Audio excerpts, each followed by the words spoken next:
All right, so 70 degrees. Now, what angular unit should you be using for native dynamics? Radians.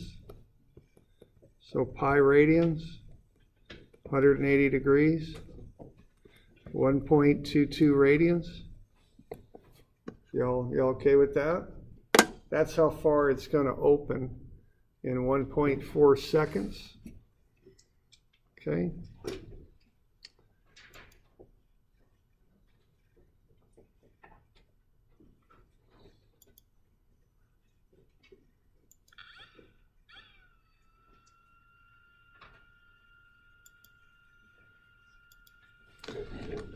Okay, so what we've got here, again, is we've got 70 degrees, but that, you don't want degrees when you're doing dynamics. It just doesn't work.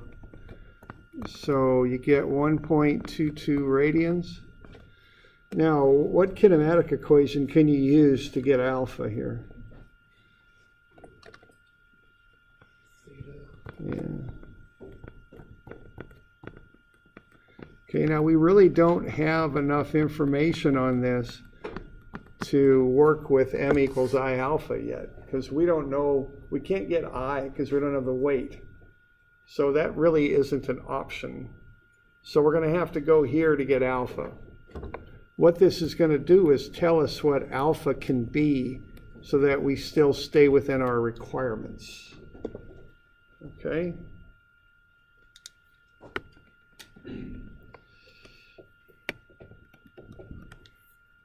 You all okay with that?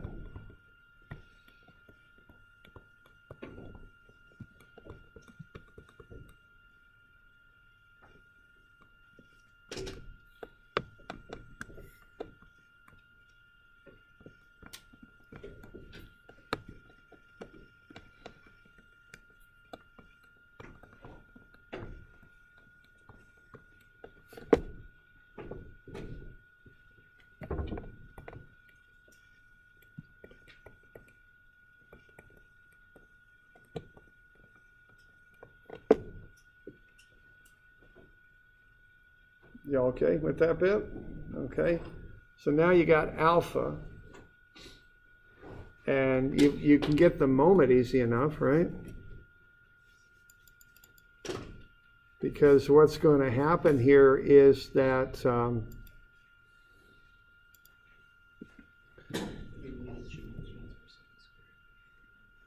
thanks.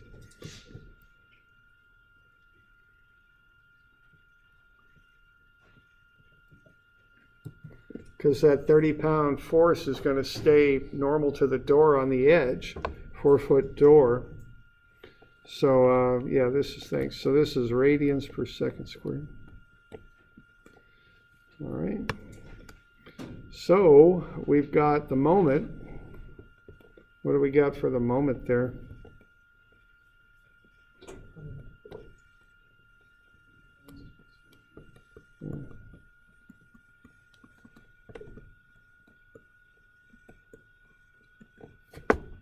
Okay.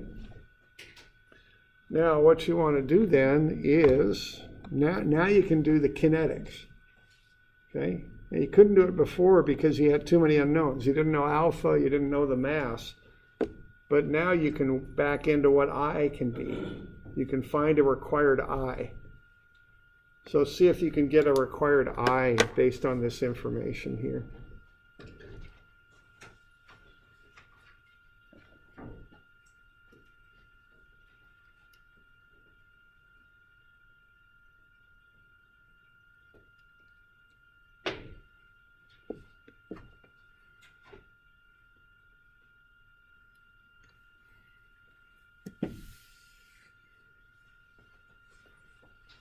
And then once you've got I, see if you can back into the mass. Remember, the mass will be in slugs.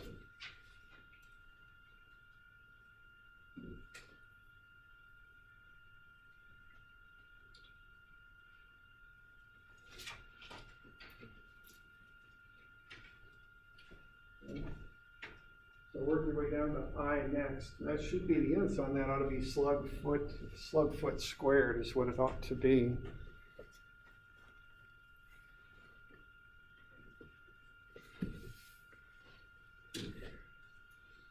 pretty simple little calculation there. You have to kind of see which formula and relationship to use, but you should be getting, I think it's about 96, is that right? Yeah.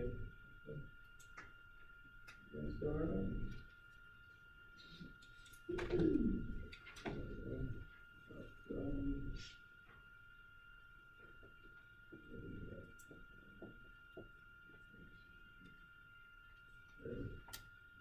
That probably will be.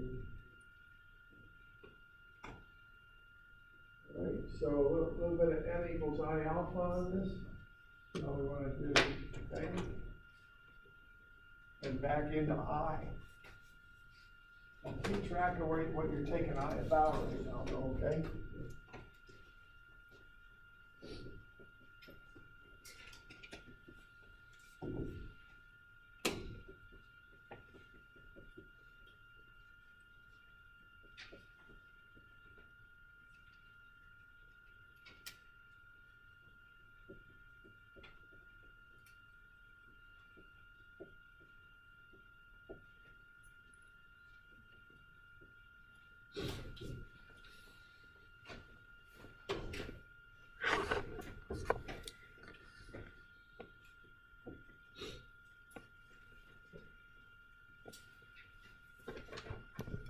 What would we use for I?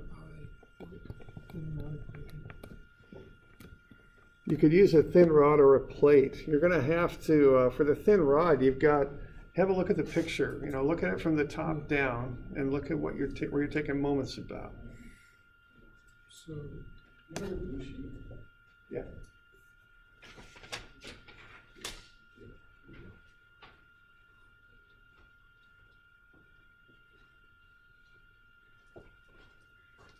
so probably the 1/3 ml squared. Mm-hmm.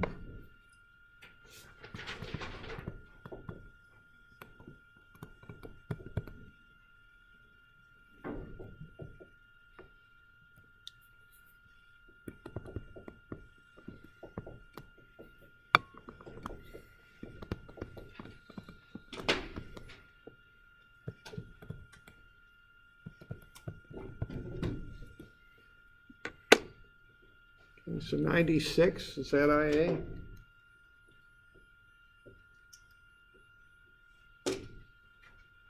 Okay.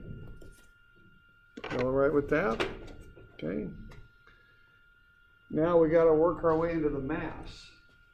Now this is an English problem. It's in English units, or imperial they're called sometimes. So the mass will be in slugs, okay?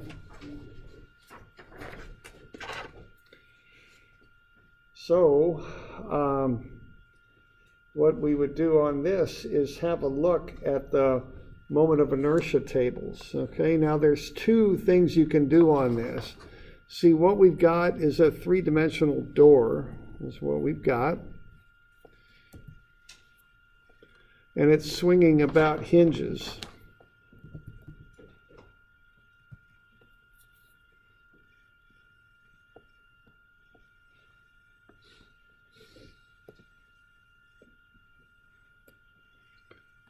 So we got something like that, swinging about the hinges there and there, okay?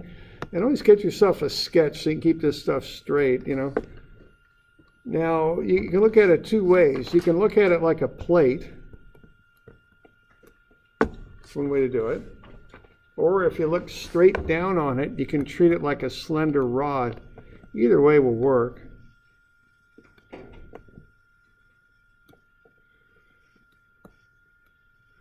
How far is it from the center of gravity to the edge? Yeah, 2 feet. Okay.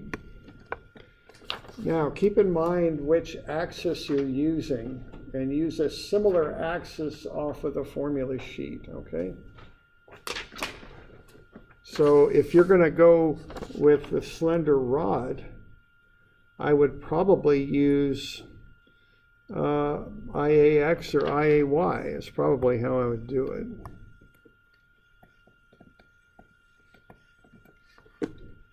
Now, if you're going to go with the plate analogy, you're getting to the same answer, But if I were to do that, I would use an axis like so, parallel to the axis about which it's really spinning. Okay? So you could go with either IGX or IGY if you're going to use a plate. Either one, okay? Now, if you do this, you're going to have to do the transfer axis bit, plus MD squared. Okay? If you go with IAX, what's the formula for that? ML over 3, right? ML squared over 3. Okay. So go with one method or the other. You've got a nice shortcut formula if you treat it like a rod, because what you're doing then is you're looking down on the hinge line, essentially. And this is what you see. So you could treat it that way. Or you got to treat it like a plate, one or the other. Yeah, you all okay with that? We're about out of time.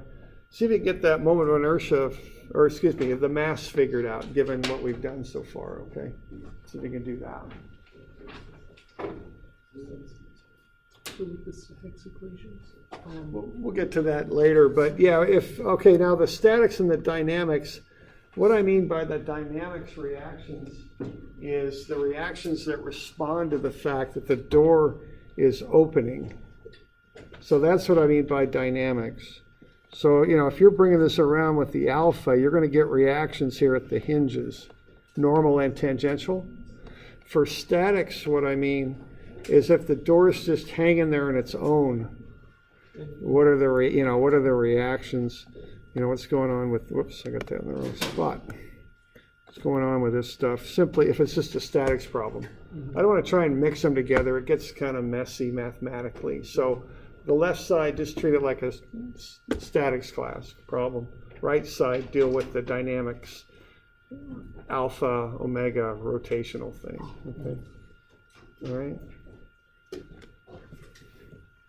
So got any other questions on that? Okay.